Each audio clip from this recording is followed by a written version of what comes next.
So we're going to propose that mandatory voting policies are good for liberal democracies. There's a couple of reasons why we. Oh yeah, mute your microphone. Sorry. So there's a couple of reasons why we think this is the case. First of all, it forces campaigns to focus their attention on a wide swath of the demographic. Currently, campaigns tend to cater to a select group of people, typically the people who have lots and lots of money. The reason why this is true is because people who are wealthy are much more likely to vote than people who are not wealthy. We think this is problematic because it means that campaigns currently are it means that elections frequently don't represent what most of the people in the United States feel should be the case. It means that the candidates that are being elected to office only represent a small percentage of the actual population. If we forced everyone to vote, then we would guarantee that everyone's opinions are counted. Now, there are obviously a lot of problems with this, so we don't think that we should automatically force everyone to vote tomorrow. Obviously, this is a system that should be siphoned in over a period of time and should probably be accompanied by other things, such as better civic education, such as better, more available information to the general public.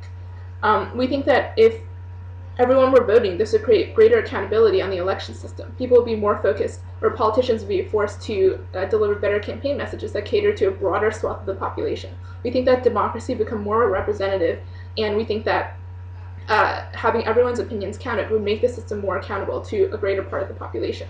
We think this is enormously important for a democratic republic, and that's why we think that everyone should be forced to vote. Okay, now you talk. Okay, well, I'm going to propose that mandatory voting is bad for a democracy. They're bad for a functioning democratic system because you don't get better representation or more competent elected officials by instating mandatory voting. No empirical evidence suggests that countries with mandatory voting are any more democratic than countries without. Forcing everyone to vote causes a lot of uninformed voting. People are likely to vote for a political party not because they agree with the issues, but because their family or their friends vote Democratically or with the Republicans or anything in between. It doesn't make things better for people who do vote either. People who are already informed and vote based on the issues. Another reason why mandatory voting should not be instated is because it magnifies negative campaigning, a problem that's already widespread in political campaigns now. Negative campaigning detracts from constructive dialogue and promotes mudslinging and name-calling and far less discussion of the actual issues. Media campaigns will become more cosmetically focused and to appeal to the demographic that is not as informed as those who would vote without compulsory mandatory voting.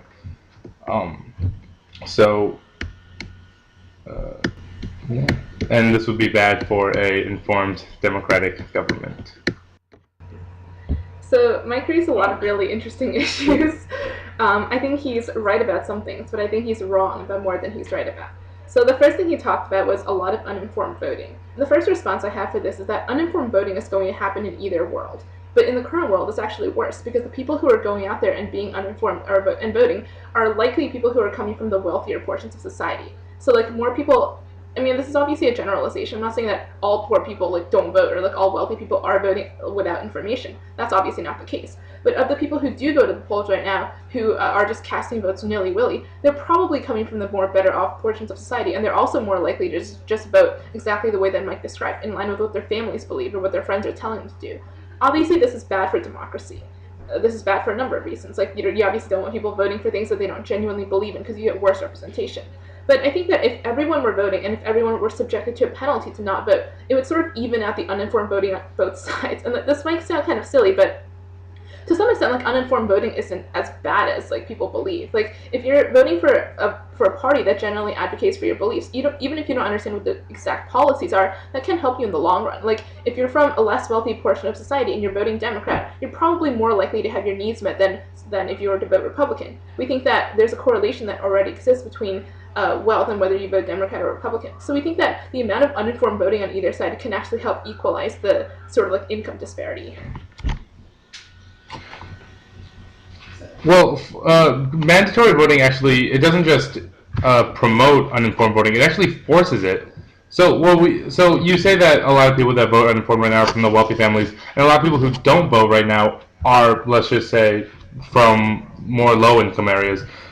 What you're doing is forcing these people with low incomes to kind of either get informed and vote according to their beliefs, or without, and or just vote uninformed. And a lot of the reason that people are uninformed is because it's really people in low-income areas don't have the mechanisms that people in more high-income areas do to become informed. They don't have politicians visiting them all the time. They don't really have the leisure time to watch CNN to find out what they should believe and what they should vote. A lot of what they do is more focused on getting enough money to support themselves. So when you force people to vote like this, and you inflict a penalty for them not voting, that's kind of unfair because you're not. They don't have the means to become informed, so you're forcing this uninformed vote, which may or may not go according to their beliefs. But the fact is, you're essentially forcing these people to vote against, well, not against what they believe, but to vote without really knowing which way they should cast their vote.